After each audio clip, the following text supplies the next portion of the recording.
اعوذ باللہ من الشیطان الرجیم بسم اللہ الرحمن الرحیم لا اقسم بهذا البلد وانت حل بهذا البلد ووالد وما ولد صدق اللہ العظیم۔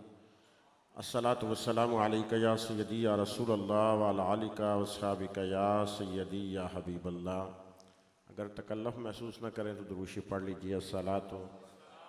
السلام علیک یا سیدی یا رسول اللہ وعلی آلک واصحابک یا سیدی یا حبیب اللہ۔ اللہ تعالیٰ کی حمد و ثنا درود لامحدود بارگاہ مصطفیٰ کریم صلی اللہ علیہ وآلہ وسلم میں پیش کرنے کے بعد انتہائی عزت و احترام کے لائق سامعین ذی احتشام، آپ کی اور میری یہ سعادت ہے کہ مالک نے ہمیں ذکر حسین نصیب فرمایا ہے۔ زیادہ لمبی آج بھی گفتگو نہیں کرنی ہے۔ اصل میں عقیل بھائی کو یہ اندازہ نہیں ہے کہ اب میں بوڑھا ہوتا جا رہا ہوں، تو ان کو جوانی کے وہ مسائل کا پتہ ہے، تو اب بیٹھنا مشکل ہو جاتا ہے۔ ویسے آپ کی طرح ہم بھی کلف لگا کے گزارا کر رہے ہیں، تو اور کوئی مجبوری نہیں ہوتی ہے، لیکن ان کی محبتیں ہیں، یہ نوجوان بلاتے ہیں تو میری یہ خواہش ہوتی ہے کہ انہیں مایوسی نہیں ہونی چاہیے، ہمارا نوجوان مایوس نہیں ہونا چاہیے۔ اللہ تعالیٰ آپ کو سلامتیاں عطا فرمائے۔ آپ سپیشل لوگ بیٹھے ہیں، میں کوئی اس چیز کو نہیں محسوس کرتا کہ مجمع زیادہ ہے یا تھوڑا ہے، اور سچی بات یہ ہے تھوڑے بندے ہوں تو مجھے گفتگو کرنے میں لطف زیادہ آتا ہے۔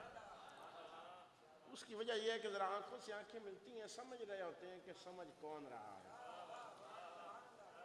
تو اگر میں صرف آپ کو 10 منٹ لوں گا، اگر آپ کا مزاج ہوا تو پھر کچھ آگے چل پڑیں گے، ورنہ 10 منٹ میں کوشش کریں گے کہ امام عالی مقام کا کچھ مرتبہ میں ایک جھلک آپ کو دکھا سکوں۔ مرتبہ تو نہیں بیان کر سکتا۔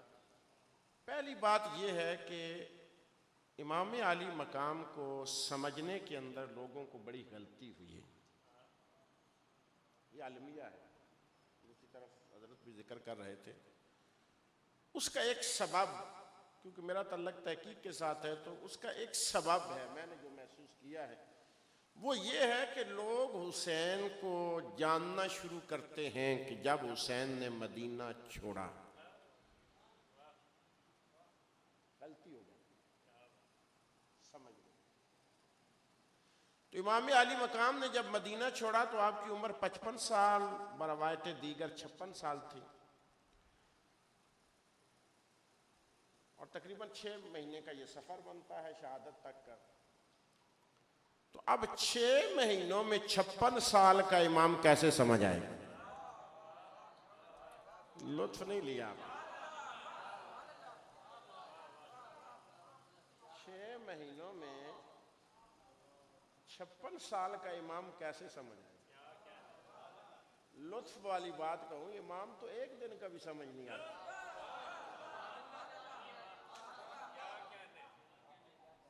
توجہ ہے آپ کی؟ میں جس امام عالی مقام امام حسین کو جانتا ہوں، اس کو مورخ کی روایات سے نہیں جانتا، قرآن کی آیات سے جانتا۔ اگر آپ اجازت دیں تو میں قرآن پڑھوں امام کو سمجھنے کے لیے، امام کو سمجھنے کے لیے، اور بالکل سیدھی سیدھی بات کروں گا، کوئی ڈنڈی نہیں ماروں گا۔ یہ میرا منصب ہے، کیونکہ میں نے کل قیامت کے دن سرکار کو بھی منہ دکھانا ہے۔ خطابت کے لیے ڈنڈی مارنا میری عادت نہیں ہے، جہاں آپ کو غلط لگے آپ مجھ سے کہہ سکتے ہیں کہ آپ بیان کر رہے ہیں، لیکن ایک اسلوب ہے قرآن کا۔ علامہ صاحب کا شکریہ ادا کرتا ہوں، خالد محمود ضیاء صاحب جو ہمارے ساتھ تشریف لائے، بڑی محبتوں سے نوازا۔ ملک صاحب آپ نے بڑا ٹائم نکالا، اللہ تعالیٰ آپ صاحب کو عزت عطا فرمائے۔ آئیے وہ پیغام شروع کرتے ہیں۔ اللہ تعالیٰ نے قرآن حکیم کے اندر ارشاد فرمایا، لا اقسم بہذا البلد، لا اقسم، ہمیں قسم ہے، ھذا البلد، اس شہر کی۔ یہ ادیب ہیں، یہ سمجھتے ہیں کہ اگر نام لے لیے جائے تو وہ لطف نہیں ہے۔ شاعر جانتے ہیں کہ جو کنائے کا مزہ ہے اور جو اشارے کا مزہ ہے، اب یہ عشوہ گری میں کیا آپ کو سمجھاؤں، لیکن برادران ذی وقار اللہ تعالیٰ فرما رہا ہے، اور فرما وہ رہا ہے جو بے نیاز ہے۔ ہم تو وہ بات نہیں کھولیں گے کسی ڈر کی وجہ سے، کسی خوف کی وجہ سے، یا کسی لالچ کی وجہ سے، یہی تینوں چیزیں ہو سکتی ہیں۔ اسے خوف بھی کسی کا نہیں، وہ صمد ہے، اور صمد ہو کر بات لفافے میں کر رہا ہے۔ فرمایا لا اقسم بہذا البلد، ہمیں اس شہر کی قسم۔ یا اللہ نام لینا، شہر تو سارے تیرے ہیں، اس ساری زمین کا مالک تو ہے، ھذا البلد کیوں کہا؟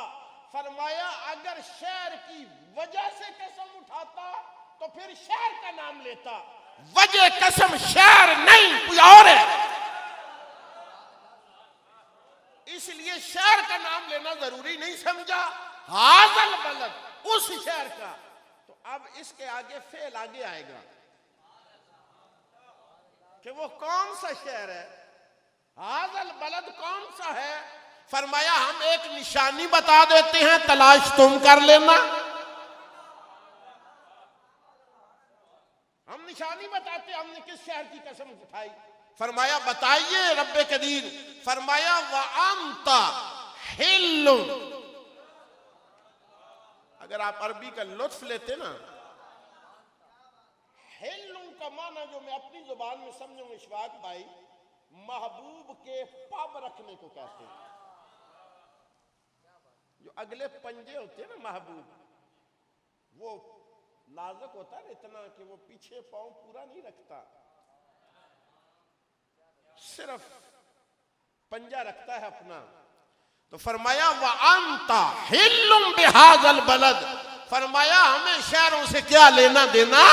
اے محبوب ہم تو تیرے قدموں کو دیکھتے ہیں، جہاں تیرے قدم لگے ہیں ہمیں اس شہر کی قسم۔ وَأَنْتَ حِلٌّ، اگر آپ نے لطف لیا ہے تو میں ایک حدیث یہاں پہ مجھے یاد آ رہی ہے تو میں اس کو بیان کر دیتا ہوں، آپ کو پتہ چلے کہ یہ پاؤں ہیں کون سے۔ مسلم شریف کی ایک حدیث طیبہ ہے، متفق علیہ ہے۔ حضور رحمت عالم نور مجسم صلی اللہ علیہ وسلم نے فرمایا رب نے 6 ایسی صفتیں مجھے عطا کی ہیں جو پہلے کسی نبی کو بھی نہیں عطا کی۔ 6 صفات پوری کائنات میں نبیوں میں بھی کسی کو نہیں دی جو مجھے دی ہیں۔ ان میں ایک صفت کا صرف میں اشارہ کرنا چاہتا ہوں جو میرے موضوع کے ساتھ ریلیٹڈ ہے۔ فرمایا وہ صفت ایک یہ ہے کہ جب میں نے زمین پہ پہلا قدم رکھا جعلت ارض مسجدا و طہورا، اللہ تعالیٰ نے میرے قدم کی برکت سے ساری زمین کو مسجد بھی بنا دیا، پاک بھی بھر دیا۔ یہ اتفاق ہے امت کا، پنڈی کی ساری زمین پاک۔ آپ کے علاقے کی تعریف کی ہے میں نے، پنڈی کی ساری زمین پاک۔ کسی مولوی سے جا کے پوچھئے آپ کا مدرسہ بنانے کی وجہ سے ہے، کیوں پاک ہے پنڈی سارا؟ یہاں چاہو نماز پڑھ سکتے ہو، 1,24,000 پیغمبر آئے، سب کو مخصوص عبادت گاہیں دی گئیں، اس سے باہر عبادت بھی نہیں، نماز بھی نہیں۔ سرکار فرماتی ہے میں نے قدم رکھا زمین مسجد بن گئی۔ آپ مجھے قسم اٹھا کے بتائیے حضور نے راولپنڈی میں قدم رکھا ہے؟ حضور نے چکوال میں قدم رکھا ہے؟ حضور نے پاکستان میں قدم رکھا ہے؟ اب میں تو آپ تو نہیں بتا سکتے، میرا علی شاہ ہوتا تو بتاتا، ہمارے علم میں تو نہیں ہے، تو ہم ممبر پہ بیٹھ کے جھوٹ بھی نہیں بول سکتے۔ قدم کہاں رکھا؟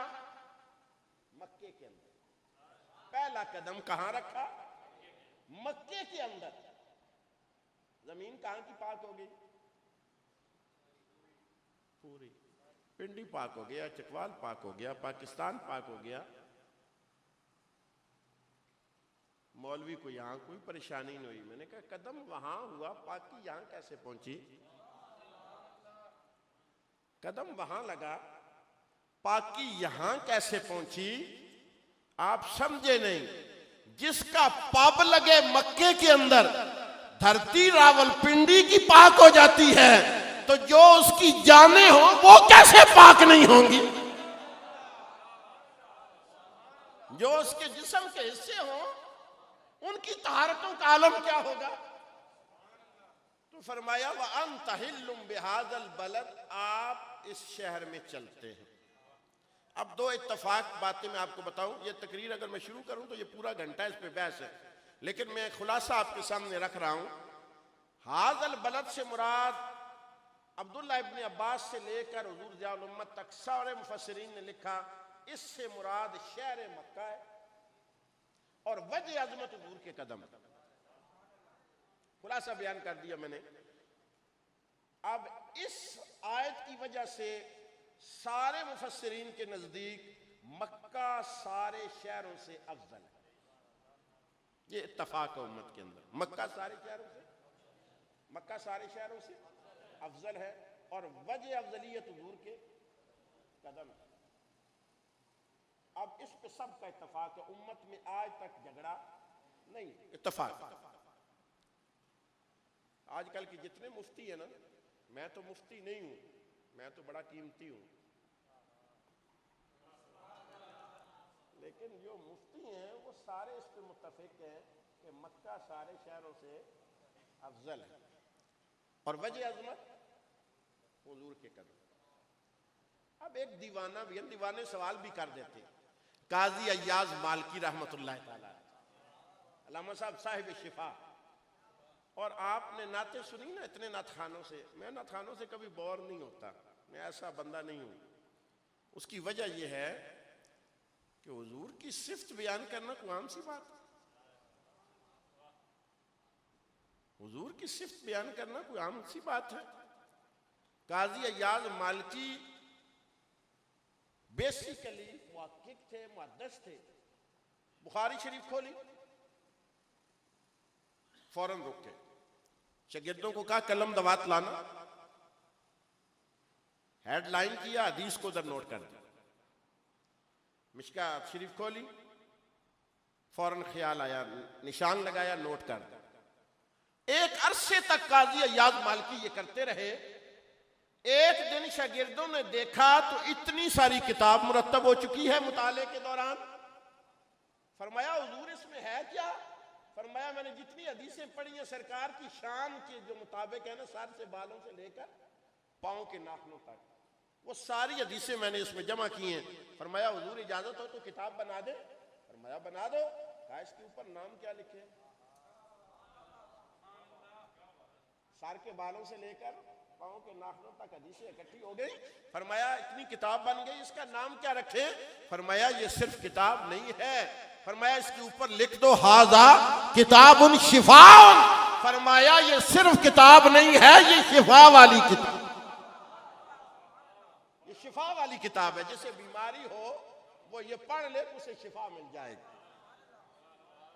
میرا یہ موضوع نہیں ہے، میں آگے جانا چاہتا ہوں۔ تو فرمایا قاضی ایاز مالکی کہتے ہیں، سارے محقق اس کو متفق ہو کہ شہر مکہ سارے شہروں سے افضل ہے، وجہ فضیلت حضور کی قدم ہے۔ اب سوال سنیے، لطف لیجئے۔ قاضی ایاز مالکی کہتے ہیں یہ تو بتاؤ اس مکے میں سرکار کتنا عرصہ چلے؟ اس مکے میں سرکار کتنا عرصہ چلے ہیں؟ جواب بالکل درست ہے، 40 سال اعلان نبوت سے پہلے، 13 سال اعلان نبوت کے بعد، 53 سال ظاہری حیات حضور مکے کے اندر چلے۔ قاضی ایاز مالکی کا سوال سنیے گا۔ قاضی ایاز مالکی کہتے ہیں مجھے محققین یہ تو بتاؤ جس دھرتی پر آمنہ کا لال 53 سال چلے، تمہارا اجماع ہو گیا وہ سارے شہروں سے افضل ہے، پر ایک مقام اس سے بھی افضل ہے، بتاؤ۔ کہا وہ کون سا؟ کہا مجھے فتویٰ دو جس قبر انور کے اندر اتنی صدیوں سے سرکار جلوہ گر ہیں۔ اب لطف کی بات ہے، قاضی ایاز مالکی نے سوال اٹھایا اور جواب اس بندے نے دے دیا جس سے توقع ہی نہیں تھی، جس سے جواب کی توقع ہی نہیں تھی۔ ابن تیمیہ، یہ علماء جانتے ہیں، کہ میں کس کا نام لے رہا ہوں؟ اب حسین کی محفل میں زیادہ میں تعریف تو کر نہیں سکتا، یہ نام لے لیا یہ کافی ہے، لیکن وہ بھی اس لیے لیا کہ ایک کنائے سے آ گیا۔ ابن تیمیہ نے فتاوی ابن تیمیہ کی 4 جلد کے اندر اس کا جواب لکھا۔ ابن تیمیہ کہتا ہے یہ بات درست ہے، شہر مکہ اس قسم کی وجہ سے سارے شہروں سے افضل ہے بحیثیت شہر، لیکن جس قبر انور کے اندر سرکار جلوہ گر ہے اور قبر انور کی وہ مٹی جو محمد عربی کے جسم کو چوم رہی ہے، ابن تیمیہ جیسا نقاد کہتا ہے وہ مکے سے بھی افضل ہے، وہ کعبے سے بھی افضل ہے، وہ رب کے عرش۔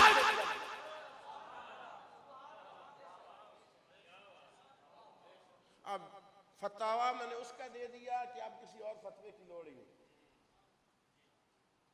ٹھیک ہے؟ یہ آپ بعد علماء سے پوچھتے رہیے گا کہ یہ کیا اشارہ کر دیا۔ اب پھر میر علی شاہ صاحب سے پوچھوں گا تو وہ تو فضیلتیں ہی بیان کریں گے نا، میں نے اس سے پوچھ لیا جس نے کبھی فضیلت بیان ہی نہیں کی، وہ بھی بیان کر رہا ہے۔ طے ہو گیا یہ مسئلہ۔ اب قاضی ایاز مالکی کا دوسرا سوال سنو گے؟ مجھے پتہ ہے میں نے حسین ڈھونڈنا ہے قرآن، آپ پریشان نہ ہو، ابھی 1 منٹ میں پہنچ جاؤں گا، آپ کا لطف بالا ہو جائے گا۔ قاضی ایاز مالکی دوسرا سوال کرتے ہیں، کہتے ہیں کیوں افضل ہے؟ قبر انور کی مٹی مکے سے کیوں افضل ہے؟ کعبے سے کیوں افضل ہے؟ عرش سے کیوں افضل ہے؟ کہا اس لیے، اب میں نے آپ کا امتحان دیکھنا ہے اور 10 منٹ پورے ہو رہے ہیں، اگر آپ پاس ہو گئے تو تھوڑا سا آگے چل لیں گے۔ توجہ ہے؟ پوری توجہ آپ نے نماز سے میری طرف توجہ کرنی ہے۔ نتیجہ دے رہا ہوں میں قرآن سے۔ کہا علماء نے مٹی قدموں کے نیچے ہے، اوپر جسم اقدس ہے، اور کر کیا رہی ہے؟ چوم رہی ہے۔ آپ کہیں گے یہ نتیجہ کہاں سے نکالا؟ میں نے کہا کیونکہ اس پہ آرام ہو گیا، کھانا نہیں صرف چومنا ہے۔ حدیث نے حرام کر دیا نا کہ کھانا نہیں ہے اجسام انبیاء کو، ہاں چوم سکتی ہو، تو چوم رہی ہے۔ اب قاضی ایاز مالکی کا تیسرا سوال سنو گے تڑپ جاؤ گے۔ قاضی ایاز مالکی کہتے ہیں بس نتیجہ نکل آیا کہ جو مٹی مصطفیٰ کو چومے، پتہ نہیں آپ پہنچیں گے کہ نہیں پہنچیں گے، میری نالائکی ہوگی شاید آپ کو نہ پہنچا سکوں، لیکن رات کے 12 بجے بہت کم بندے پہنچا سکتے ہیں منزل پہ، تھوڑا سا ٹائم سے نکلتے تو شاید پہنچ جاتے، لیکن اب بھی کوشش کروں گا کیونکہ سمت درست ہے، سمت تعین ہے، منزل مل جائے گی اگر آپ تھوڑی سی توجہ کریں گے۔ برادران دیوکار قاضی ایاز مالکی بڑا لطف والا جملہ کہتے ہیں، وہ کہتے ہیں مجھے بتاؤ جو مصطفیٰ کو چومے وہ عرش سے افضل ہو گئی، تو جسے گود میں بٹھا کے مصطفیٰ چومے،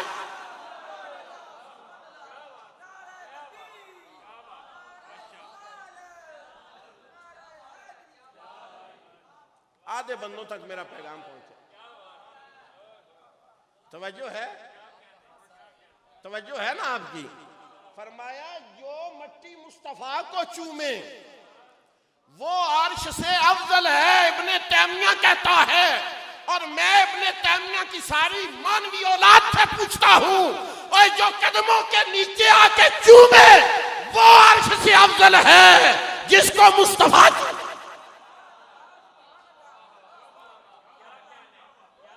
اسے یزید کے مقابلے میں کھڑا کرو گے؟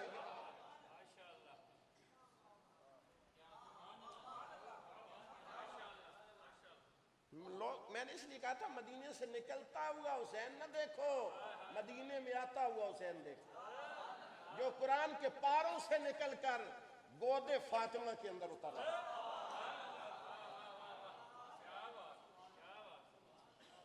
میں بالکل ذمہ دار ہوں، میں کوئی جذباتی جملہ نہیں کہہ رہا، یہ میں آپ کو اگر آپ حاضر ہوئے تو 2-3 منٹوں میں پھر آگے چل کے بتا دوں گا۔ برادران دیوکار اب دوسرا جملہ سنیے، لطف لیجئے۔ اب ابن کیا بات ہمارے اکابرین کی، ہم تو صرف ان کو پڑھ رہے ہیں نا، محنت ان کی ہے، محنت ان کی ہے. اب جس نے اکابرین کو پڑھا نہیں وہ بھٹکتا رہے. ہمارے اکابرین ہر چیز طے کر چکے ہیں. یہ جو مسائل اٹھائے جا رہے ہیں یہ ایک سوچے سمجھے منصوبے کے تحت اٹھائے جا رہے ہیں، ورنہ اہل سنت کوئی ننگی اسلاف نہیں کہ انہیں آج یزید پہ دوبارہ تحقیق کی، دوبارہ ریسرچ کی ضرورت ہو. ہمارے اکابرین طے کر چکے ہیں، پاک اور ہیں پلیت اور. یہ مسائل طے ہو چکے ہیں. برادران دیوکر، اب سوال سنیے قاضی ایاز مالکی کا. فرمایا ذرا نسبت تو دیکھو، اب میری طرف دیکھیے گا. مٹی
کیا مطلب؟ فرمایا جو محمد سے بڑا بنے اسے سمجھائی ذوالفقار سکتا.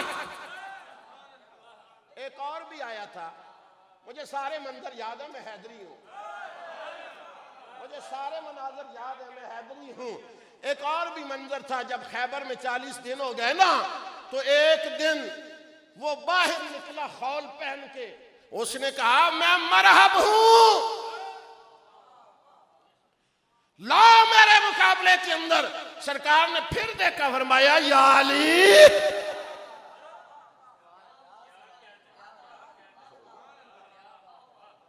اب میں روک نہیں سکتا، میرے سرکار کہتے ہیں یا علی. توجہ ہے؟ اس لیے ہم نے ان حدیثوں سے یہ نکالا ہے، فرمایا کوئی بڑا بن کے آ جائے نا، یا علی کہہ دیا کرو، اس کی بڑائی کا پتہ لگ جائے. توجہ ہے نا؟ اچھا حضور نے فرمایا یا علی، حضرت علی آئے، فرمایا کندھوں پہ سوار ہو.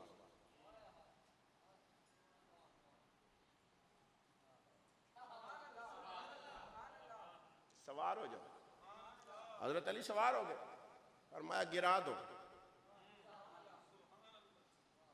نہیں سمجھ آئی. پہلے کہا سوار ہو جاؤ، پھر کہا گرا دو. توجہ ہے؟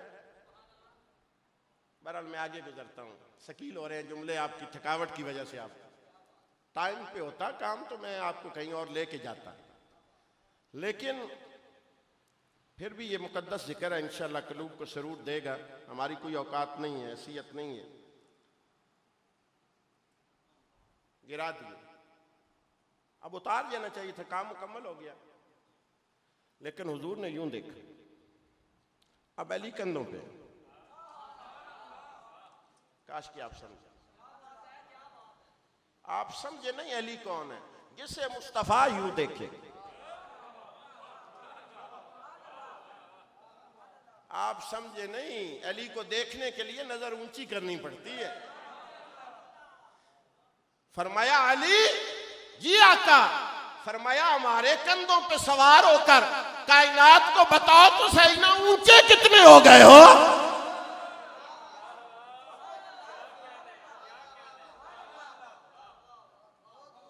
اب یہ پوچھنے کی کیا ضرورت تھی؟ بت تو گر چکے تھے، انہی کے لیے اٹھایا تھا، اتنے اونچے ہو گئے تھے.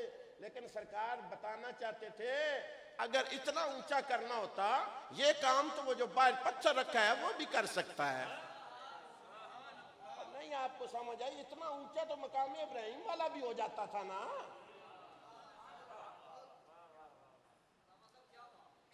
سرکار بتانا چاہتے اس کعبے میں دو ہے، ایک پہ ابراہیم چڑھا ہے اور ایک مصطفیٰ پہ چڑھا ہے. فرمایا جس پہ ابراہیم قدم رکھے اس کی منزل کعبے کے برابر ہو جاتی ہے، اور جو مصطفیٰ پہ قدم رکھے وہ کتنا. فرمایا علی کتنے اونچے ہوئے. اور مولوی دی بھی متوجہ، جس ابراہیم کعبے تک چاہیا انہوں سجدے ٹیکی اندر، بڑا سجدے ٹیکی اندر. مقام ابراہیم پہ سجدہ کرو. میں کہا فرض ہے، پائیا سانو ہے، یہ تو مستحب ہے، یہ عمل تو مستحب ہے. اتنا حسین حسین کیوں کرتے ہو؟ تو میں کہ او کیا فرض ہے. 2 لاکھ کے پھر پتھر کے سامنے ٹکرا میں بنانا ہے. نہیں سمجھ آئی؟ اس کو سلام کر لیں گے، وہ جڑا کعبے کالا جا لگ گیا. میں کہ اے کی تو نہیں پتا؟ میں کہ دسو. کہ چوم دے پہ ہیں. میں کہ اتنے دورو کہ طاقت دیتیس. میں کہ کائیں دی کہ کھیچ لیندہ ہے کہ کی گاند ہے. کوئی نہیں سمجھ آئی. توجہ ہے؟ میں کہ کمال ہو گیا مولوی تیرا بھی عقیدہ منن تے آویں تے کالے پتھر دی اتنی طاقت من لینے نہ مننے تے علی دی نہیں منتا.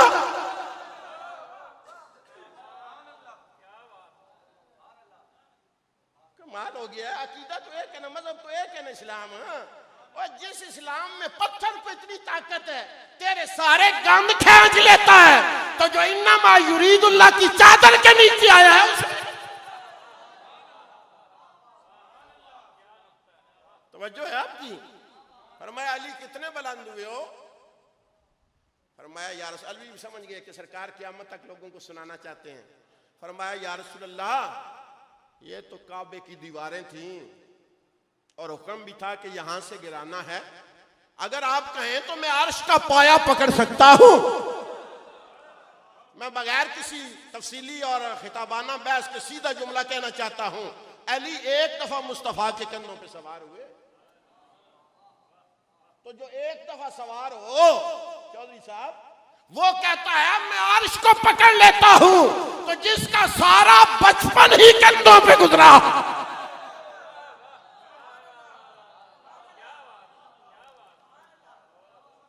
اس کی بلندی کا عالم کیا ہوگا؟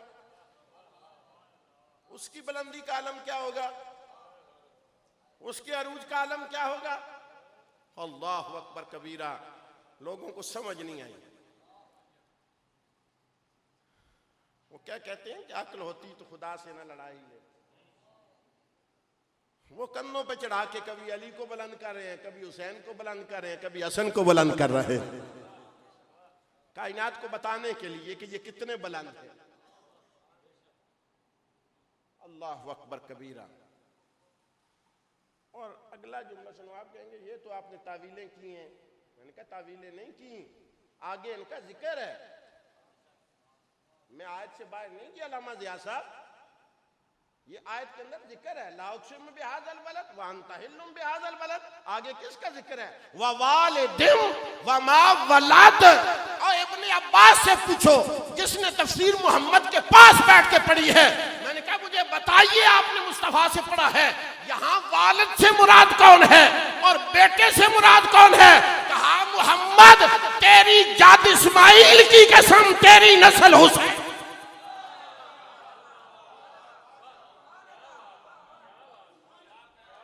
یہ بنیاد ہے، اور یہ فلسفہ میں اپنے پاس نہیں بیان کر رہا۔ اقبال نے کہا تھا غریب و سادہ و رنگین ہے داستان حرم۔ حرم کیا بات، غریب و سادہ و رنگین ہے داستان حرم۔ آگے کیا جملہ کہا؟ اللہ اکبر۔ ابتدا جس کی اسماعیل ہے انتہا ہے حسین۔ یہ ایک سلسلہ ہے۔ لوگ اعتراض کرتے دیکھو جی رب نے نبی کو خواب دکھایا، لے گئے،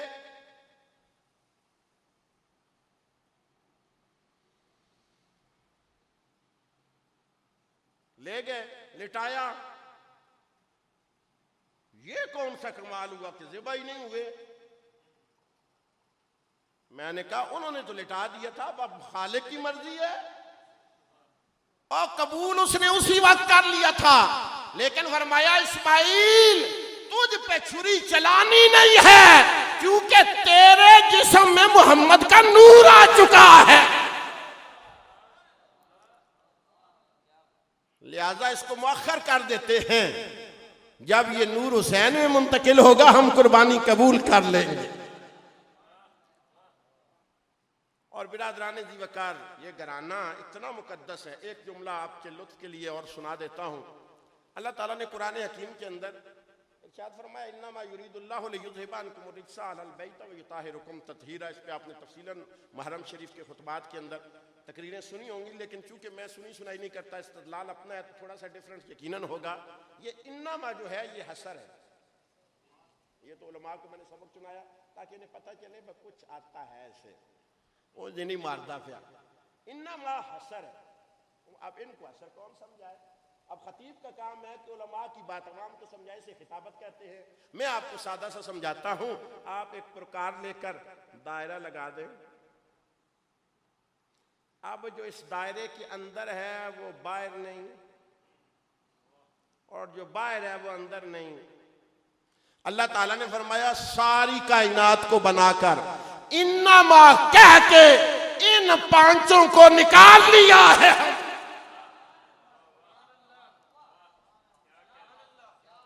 اب یہ دائرہ ہے کس کا؟ پاکیزگی، طہارت۔ اب بڑا خاص جملہ ہے، فرمایا اندر ہیں یہ پانچ، لگایا اللہ نے دائرہ، اگر حاضر ہیں تو جملہ سمجھیں گے، دکھایا محمد نے۔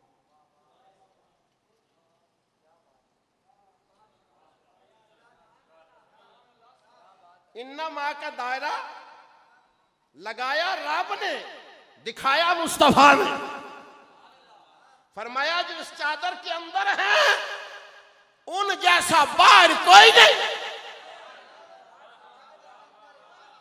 یہاں تو علماء کہیں یہ اثر نہیں، اور اگر اثر ہے تو پھر ممتاز ہے، پھر الگ ہے۔ اور میں الگ بیان کرتا ہوں، یہاں میں قائل ہوں حضور کی ازواج بھی پاک، حضور کی ساری ذریت پاک ہے، لیکن یہ پانچ الگ ہیں۔ ان میں سے بھی کوئی ان 5 جیسا نہیں. اس میں ڈنڈی نہیں مارتے دیں گے ہم. وہ کیسے؟ علماء بیٹھے. اب سنیے گا. انما یرید اللہ، اس کا ترجمہ آپ نے سنا ہوا، تفصیل سنی ہوئی، میں صرف بیان کرنے لگا ہوں. فرمایا ہر رجس دور فرما دیا. ایک امتیاز تو یہ ہے کہ ہم جتنے بیٹھے ہیں نا، ہمارے اوپر شریعت کا ایک حکم نازل ہوتا ہے کہ ہم پاک رہیں. اور مناطقہ کہتے ہیں، اس کا مطلب کیا ہے کہ گناہ سے دور رہو، گندگی سے دور رہو، گندگی سے بچو. سمجھ آئے گی؟ جو اپوزٹ ہوتا ہے وہ مناطقہ کے نزدیک ہوتا ہے. توجہ ہے نا؟ اللہ کہتا ہے پاک رہو. کیا مطلب؟ فرمایا ہر گندگی سے بچو، ہر نجس سے بچو. اب دنیا کے ہر مفتی کے لیے، ہر محدث کے لیے، ہر کتب کے لیے، ہر حوض کے لیے یہ پیغام ہے کہ گندگی سے بچو. لیکن ان 5 کے لیے یہ حکم نہیں ہے.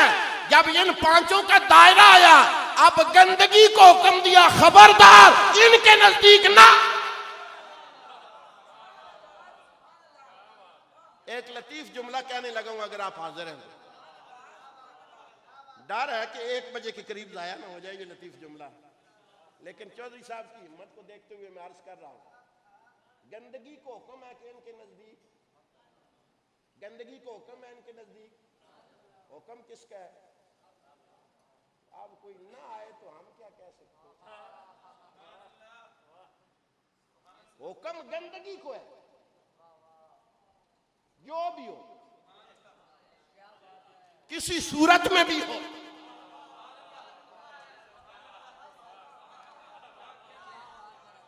ان 5 کے لیے حکم ہے گندگی ان کے نزدیک نہ جانا.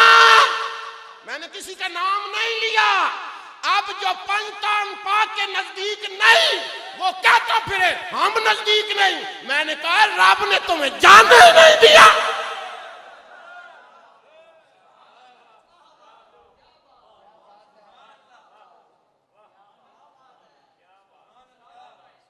اور دوسرا جملہ بھی سن لو. جنہیں پاک کرنا چاہتا ہے نا، ان سے دور ہونے نہیں دیتا.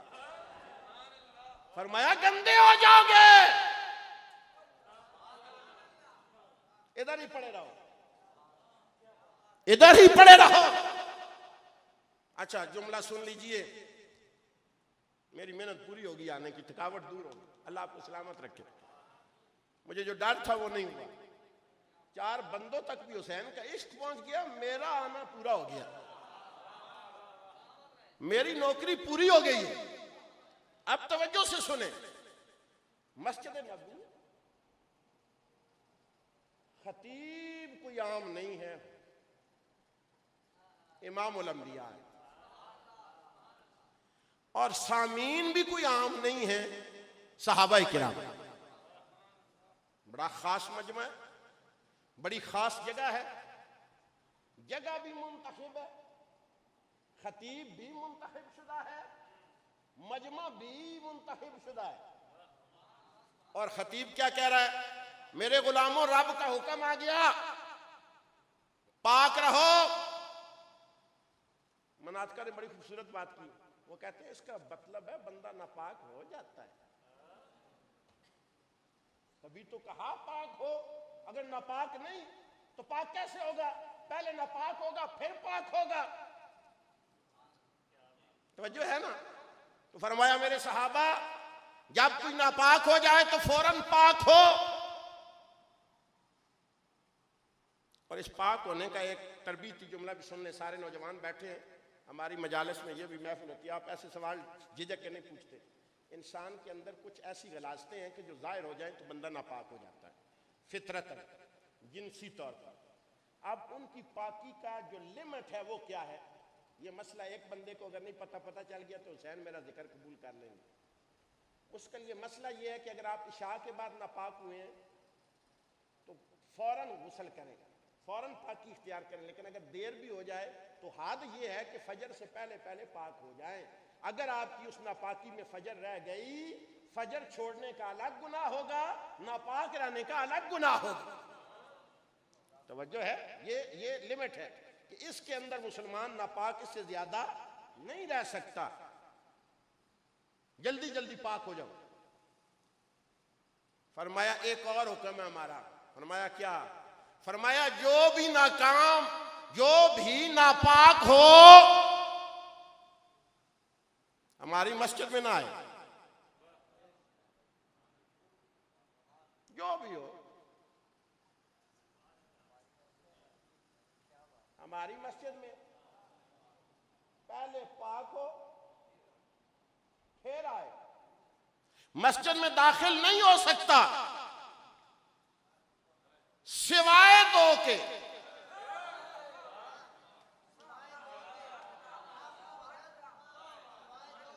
اس کا مطلب ہے جو یہ سوا دو ہیں یہ ان جیسے نہیں ہیں. اب میں نے تو نہیں کیا، مصطفیٰ نے الگ کیا، میری کیا اوقات ہے، میری کیا حیثیت ہے، لیکن جو انفرادی خصوصیت ہے وہ ہم بیان کریں گے. حدیث صاف سامنے ہے. فرمایا جو بھی ناپاک ہو جائے وہ پہلے پاک ہو بشری تقاضوں کے مطابق اور پھر اندر آئے سوائے دو کے. میرا خیال ہے آگے نہیں سنانا آپ. سوائے دو کے. آقا وہ کون کون؟ فرمایا ایک میں، ایک علی.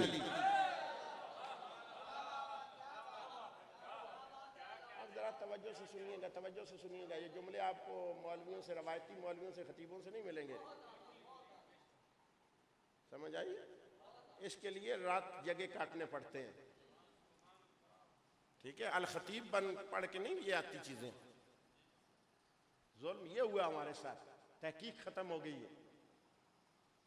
جو جس کو مانتے ہیں اس کو ابا مان لیا، جو اس نے ابے نے غلط بھی کہہ دیا تو اب ابا ہے، ٹھیک ہے. نا ٹھیک وہ ہے جو قرآن کہتا ہے. ابا غلط ہو سکتا ہے، قرآن غلط نہیں ہو سکتا. استاد غلط ہو سکتا ہے، مصطفیٰ غلط نہیں ہو سکتا. توجہ ہے؟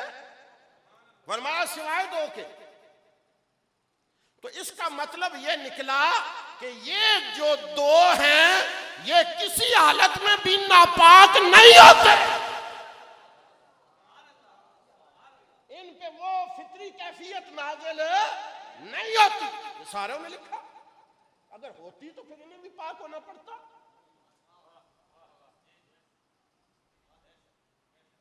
جب نکالا تو اس کا مطلب ہے ان میں وہ غلاظت نہیں ہے. میں ادب سے گزرا. جو عام مردوں میں ہوتی ہے ان میں دو ہو گئے نا. اب آگے چلیں. 15 رمضان نہیں پہنچا. 15 رمضان زور کا وقت ہے. سیدہ کے گھر حسن پیدا ہوئے. ام ایمن نے پانی پیش کیا اور میں پیچھے ہٹ، میں روزے سے ہوں. کیا سمجھ؟ علماء پہنچ گئے ہوں گے. اگر روزے کی حالت کے اندر یہ عورت پہ کیفیت نازل ہو جائے تو روزہ خود بخود ختم ہو جاتا ہے. یہ شریعت کا مسئلہ ہے. اور میں پیچھے ہٹ، میں روزے سے ہوں. ام ایمن ڈر گئی، خادمہ کی پیچھے ہٹ گئی. تھوڑی دیر ہوئی، مؤذن نے اذان دی. سیدہ نے کہا ام ایمن کدھر گئی ہے؟ فرمایا کیا حکم ہے؟ فرمایا مصلی بچھا.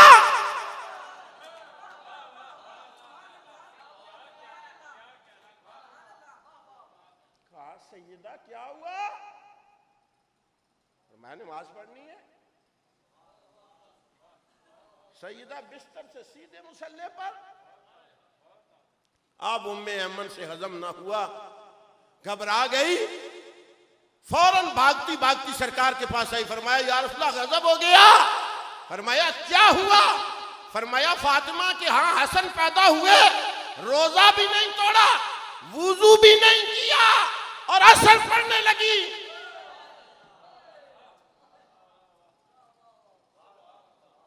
وضو بھی نہیں کیا اور اثر پڑنے لگی ہے. سرکار کے چہرے پہ جلال آ گیا. کیا یہ تھا نا ہے وہ عورت نہیں ہے تمہاری طرح. ہم کبھی یہ جلسے نہ کرتے، یہ محفلیں نہ سجاتے، لیکن سرکار کو جلال آ گیا. فرمایا ام ایمن تو اور ہے، فاطمہ اور ہے.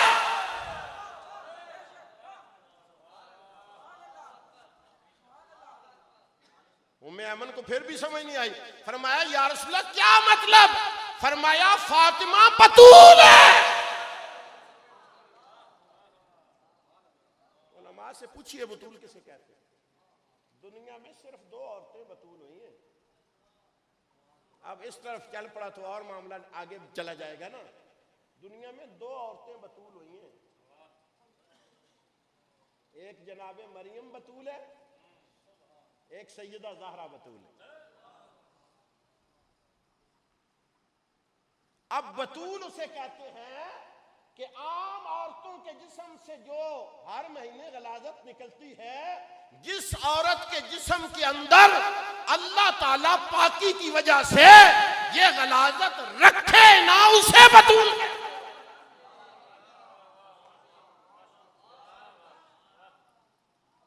کہاں پہنچے آپ؟ میں اس گھر کی بات کر رہا ہوں. کربلا آپ کو سمجھ آئے گی, پہلے گھر سمجھ لیں. کوئی مشکل نہیں ہے کربلا کو سمجھنا. مولوی ویسے پھنس جاتا ہے, وہ گھر کو نہیں سمجھا. اس نے برابری پیدا کر دی, ایک نے مار دیا دوسرا مر گیا. میں نے کہا جو نیزے پہ قرآن پڑھے وہ بھی مر گیا ہے. اللہ اکبر کبیرہ. 3 ہو گئے, بات ختم بھی کریں نا. 3 ہو گئے. اچھا, اب ایک ویڈیو ریکارڈ ہو رہی ہے. کسی صبح, آپ تو پنڈی تو ڈاکٹروں کا شہر ہے, اچھے اچھے طبیب موجود ہیں یہاں پہ ہر طرح کے. آپ صبح تحقیق کی غرض سے چند ہاسپٹل کا وزٹ کیجئے اور وہاں جو ماہرین ہیں تولید کے, ان سے مشاورت کیجئے اور ان سے پوچھئے کہ ایک مرد ایسا ہے جس میں مردانہ غلاظت نہیں, کیا وہ باپ بن سکتا ہے؟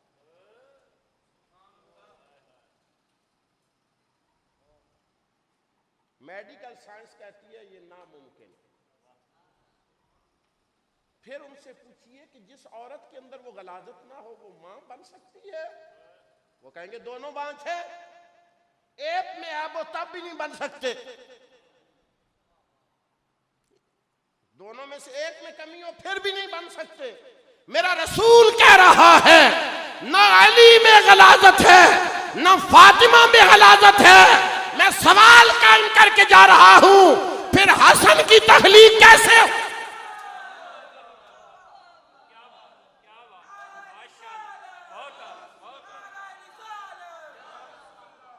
پھر حسین کی تخلیق کیسے ہوئی؟ پھر سیدہ زینب کی تخلیق کیسے ہوئی؟ پھر سیدہ ام کلثوم کی تخلیق کیسے ہوئی؟ پھر سید محسن کی تخلیق کیسے ہوئی؟ آپ نوجوان ہیں, پڑھے لکھے, تحقیق کریں, نیٹ آپ کے پاس ہے, آپ نیٹ پہ بھی کھول سکتے ہیں. یہ ساری چیزیں آن لائن موجود ہے, ہر چیز, ہر مسئلے کا حل موجود ہے, تلاش کریں. یہ عورتوں کے اندر جو خون ہوتا ہے, جب بچے کو وہ پیٹ میں لیتی ہیں, حامل ہوتی ہیں بچے سے, تو یہ خون آنا بند ہو جاتا ہے. اور اس کا سبب کیا ہوتا ہے کہ اب یہ خون بچے کے نشو و نما کے لیے استعمال ہونا شروع ہو گیا ہے. اب اس میں ہمارا قصور نہیں, اس نے بنایا ہمیں ایسے ہے. ایک ناپاک قطرے سے اس ناپاک قطرے کو اس خون سے ملایا, پھر اس خون سے ہماری ہڈیاں بنی, اس خون سے ہماری رگیں بنی, اس خون سے ہمارا گوشت بنا, اسی خون سے ہماری آنکھیں بنی, اور 9 مہینے وہی خون ہم کھاتے رہے, پیتے رہے. دنیا کا ہر پاک سے پاک پیر اور مرید اس خون سے بنے. لیکن میں ذمہ داری سے عرض کر رہا ہوں, حدیثیں آپ کے سامنے پیش کرنے کے بعد, کہ حسین اس سے نہیں بنا, حسن اس سے نہیں بنا. اگر میں دلیلیں دوں تو بہت لمبا وقت چاہیے. میرا مسئلہ امام احمد رضا نے حل کر دیا.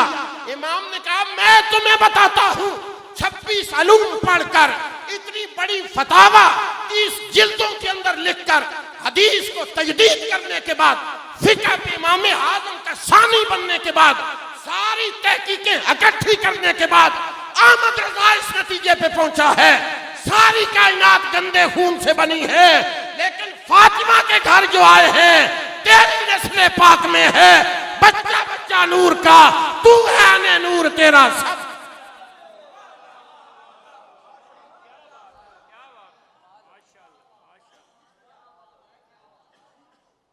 یہ حسین ہے.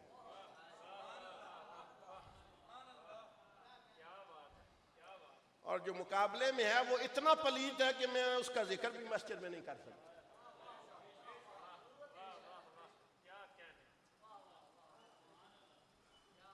اچھا ایک جملہ میں ضرور کہوں گا، میرے عقیدے کا ہے، آپ نے میری نبض چھیڑی ہے، آپ شرارتی بہت ہو گئے. یزید جس ویلے مویا نا، یزید ویسے مر جاندے ہیں،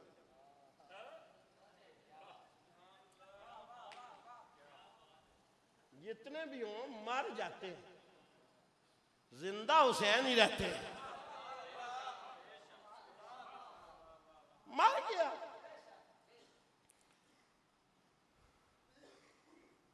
اٹھارہ بیٹے تھے یزید کے، بعض روایات کے اندر آتا ہے 15 تھے. جو سب سے بڑا اس کا بیٹا تھا اس کا نام تھا معاویہ. یزید کے والد کا نام بھی معاویہ تھا اور بیٹے کا نام بھی معاویہ تھا. اس کو ساری برادری نے کہا کہ پتر ابھی ابھی مر گئے، باہر اور پاک بنائیے تخت پہ بائی. وہ پتر ہے اصلی، وہ کہندا ہے میرا پیو اس قابل نہیں اے پگ میں بن. مینوں سمجھ نہیں آئی، سگا پتر پگ نہیں بندا پیا. 14 صدیاں بعد مولوی اور ان کی تکلیف ہو گئی.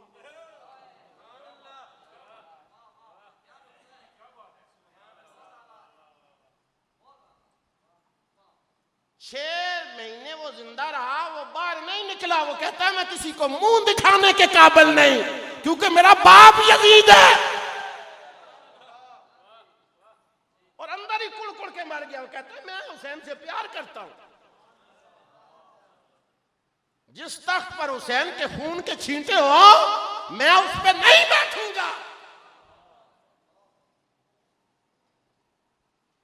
اب اس سے آگے بات نہیں ہو سکتی. لیکن یہ کیا خاندان ہے، یقین مانے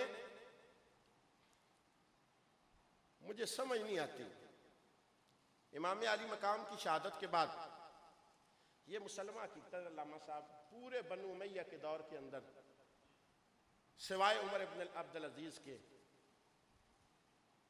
کسی کا نام اگر حسین رکھا گیا قتل کر دیا گیا، کسی کا نام علی رکھا گیا قتل کر دیا گیا، کسی نے ان گھرانے کی شان بیان کی قتل کر دیا گیا. لیکن اس کے باوجود اس وقت طالب علم ہونے کی حیثیت سے یہاں پہ بیٹھا ہوں، 200 صحیح حدیث میں یہاں بیٹھ کے پڑھ سکتا ہوں جو حسین کی شان میں مجھے نظر آئے. سیاستہ سے یعنی پوری ایک حکومت 1 صدی تک چھپاتی رہی، حسین کسی تک پہنچانا نہیں، پھر بھی پہنچ گیا. توجہ ہے نا آپ کی؟ کیونکہ یہ وعدہ رب کا ہے. فرمایا اس ذکر کو ہم پہنچائیں گے لوگوں کے دلوں تک، قلوب تک. برادران ذوالفقار آج ابتدائیہ اس کو سمجھ لیجئے. پھر کبھی ایسا کیجئے گا کہ جب میں آؤں تو جلدی ٹائم دے دیجئے گا، پھر میں جتنا آپ سنیں گے اتنا سناؤں گا. ابھی تو میں نے حسین شروع ہی نہیں کیا، ابھی میں نے تمہید باندھی ہے. میں نے حسین کی شان میں ایک حدیث بھی نہیں پڑھی. حالانکہ حسین کی شان واحد ہستی ہے کہ آنے سے پہلے حدیثیں بیان ہونا شروع ہو گئی تھی. حسین ابھی پیدا نہیں ہوئے حدیث ہو رہی ہے حسین کے بارے میں. ام فضل کی بڑی معروف حدیث ہے، صحیح اسناد کے ساتھ موجود ہے، سیاستہ کے اندر موجود ہے. پھر وہ جو واقعات سرکار کی محبت کے اگر اس طرف چلے گئے تو وہ تو ایک دیوستان کھل جائے گا. آخری جملہ کہنا چاہتا ہوں، یہ کون ہے انہیں پہچانو. یہ کہتے کہتے حسین نے سر دیا، اور یزیدیو جانتے ہو میں کون ہوں. یہ آخری خطبے کے الفاظ تھے. آخری خطبے میں کہا او ادھر دیکھو مجھے پہچانو. اور میں بھی یہی جملہ دے کے جا رہا ہوں، پنڈی والوں حسین کو پہچانو۔ کون ہے حسین؟ ایک جملہ صرف کہہ کے بات ختم کر رہا ہوں۔ سرکار نے فرمایا ہما یعنی یہ دونوں جو ہیں یہ میرے پھول ہیں۔ بس آپ تھک چکے، میں اس کی تشریح بھی نہیں کروں گا آپ کے ساتھ۔ یہ میرے پھول ہیں، یہ بھی کسی پھول کا نام ہے؟ ہم نے تو سنا ہے یہ گلاب کا پھول ہے، یہ چنبیلی کا پھول ہے، فوراً ذہن میں آتا ہے اچھا اس کی خوشبو ویسی ہوگی، یہ چنبیلی کا ہے اس کی خوشبو ویسے ہوگی، یہ چنبے کا ہے اس کی خوشبو ویسے ہوگی، یہ موتیے کا ذہن میں آ جاتی ہے نا۔ سرکار نے فرمایا حسن اور حسین کو الگ کر کے نہ دیکھنا، یہ میرے پھول ہیں، انہیں سونگو گے تو محمد تمہیں نظر آئے گا۔ یہ میرے پھول ہیں، ان کی نسل سے بھی میری خوشبو جھلکتی۔ اور یہ سونگنے والے، آپ کہیں گے آپ نے یہ آپ ویسے منطق کے حوالے سے آپ نے بات کر دی، میں نے کہا سونگنے والے سونگ لیتے، لیکن اس کے لیے ایمان والی ناک چاہیے۔ وہ آپ نے سنا نہیں امام احمد رضا پالکی میں بیٹھے، مزدور تھا، کہا اتارو، کہا ہاتھ جوڑے، کہا تم مزدوروں کے روپ میں سید کون ہے؟ کیسے پہچانا؟ کپڑے تو مزدوروں والے پہنے ہوئے تھے۔ کہا مجھے اپنے نبی کی خوشبو آ گئی۔ سونگنے والے سونگتے ہیں، اور جو سونگتے ہیں وہی جانتے ہیں حسین کون ہے۔ جن کی حصیں ہی ختم ہوئی ہوں انہیں اپنا علاج کرانا چاہیے، پھول کی خوشبو پہ اعتراض نہیں کرنا چاہیے۔ برادران ذی وقار، جس محبت، جس شوق سے سنجمن نے یہ محفل سجائی ہے، بارگاہ حسینیت میں اللہ تعالیٰ قبول فرمائے، ان دوستوں کی کاوش کو قبول فرمائے، جتنے احباب تشریف لائے، جتنا اہتمام کیا گیا، یہ نہ دیکھا کریں، یہ ہمیشہ یاد رکھیں، اس کمپلیکس میں نہ رہا کریں بندے زیادہ ہوں تو محفل بڑی ہوتی ہے۔ اس کمپلیکس سے نکلے مجھے 30 سال ہو گئے، بعد دوست خود پریشان ہو جاتے ہیں، یار حیدری صاحب کیا کہیں گے، آگے 10 بندے بٹھا دیے۔ اوہ یار یہ 10 بندے نہیں ہیں، یہ ایک بندہ لاکھوں پہ بھاری ہے جو بے فیضہ ہے۔ توجہ ہے نا؟ لہذا جب بھی دل اداس ہو نا تو ایسے 10 دوست بھی مل کے محفل حسین سجا لیا کریں، دل معطر ہو جائیں گے، ٹھیک ہے نا؟ اس میں یہ نہیں ہوتا کہ بہت زیادہ خرچہ ہو، بہت زیادہ ایڈورٹائزمنٹ ہو، بہت زیادہ گیدرنگ ہو، نہیں، یہ تو اپنی طہارت کے لیے ہوتا ہے، پاکوں کا ذکر کہ ہم ان کے قریب جائیں گے ہمیں پاک کریں گے، ہم ان کی محفل میں جائیں گے ہمارے گناہ دھل جائیں گے۔ تو لہذا ان محافل کو اس کیفیت کے ساتھ دیکھا کریں، اور یہ بھی یاد رکھیں دوستی اس کے ساتھ رکھیں جس سے حسینیت کی خوشبو آئے۔ یہ یاد رکھنا، شیخ سعدی نے کہا تھا نا کہ اگر تم لوہار کی دکان پہ بیٹھو گے تو اپنے کپڑے زخمی کرو گے، اس نے تو ٹانکے لگانے ہیں، اور اگر عطر فروش کے پاس بیٹھو گے خوشبو نہیں بھی دے گا تو خوشبو آئے گی، کیونکہ خوشبو کے پاس بیٹھے جو رہے ہو اپنی دوستیوں کو یزیدیت سے پاک کر لو، حسینیت کی خوشبو آنا شروع ہو جائے گی۔ یہ ذہن کے اندر رکھو، ہمارا تو دل بھی حسینی ہے، ہمارا تو جسم بھی حسینی ہے، ہماری تو جان بھی حسینی ہے۔ اللہ تعالیٰ ان نسبتوں کو سلامت رکھے، وما علینا الا البلاغ۔